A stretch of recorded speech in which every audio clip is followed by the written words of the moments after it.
Empires are not built on stone and mortar alone. They are built on ideas, on power, and sometimes, on fear. In the ancient world, the Assyrian Empire became a dominant force across the Near East. Their armies and siege engines were legendary, but their most effective weapon was a policy, a system of psychological warfare. This was not a single act of violence but a process, a systematic dismantling of a people, their culture, and their future.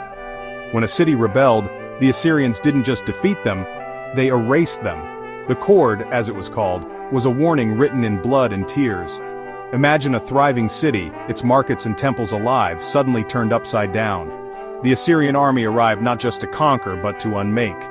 The cord began with the leaders and radiated outwards, touching every man, woman, and child.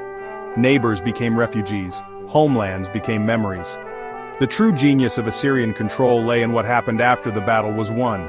A dead enemy is a memory, a broken, displaced enemy is a living warning. The cord was this warning, a policy that ensured stability through trauma. The most enduring chains are not forged from metal but from fear and despair. The Assyrians understood this dark art of governance. Their legacy is not just in ruins, but in the echoes of terror that shaped the ancient world. The cord was the unseen weapon that held an empire together. The cord was not a single punishment but a sequence of horrors. It began with stringing captives together, a symbol of their new reality. The cord connected them in a shared journey of loss, a rope leading from their old lives into servitude. After a rebellion, the Assyrian kings made a public example of the leaders, a gruesome theater meant to terrify survivors and neighbors alike. The message: this is the price of defiance. The punishment was slow, agonizing, and unforgettable. After the elite were dealt with, the general population became the prize. Families torn apart, communities uprooted in days.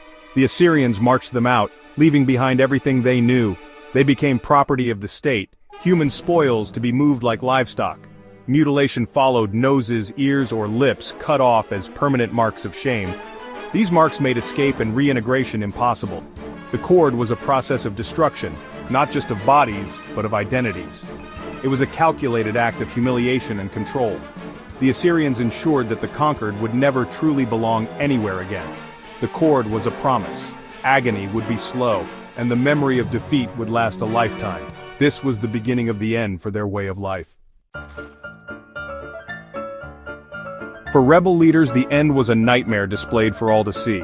Assyrian kings documented these punishments with pride. Reliefs and inscriptions told stories of cruelty. Kings and nobles were not granted quick deaths. They became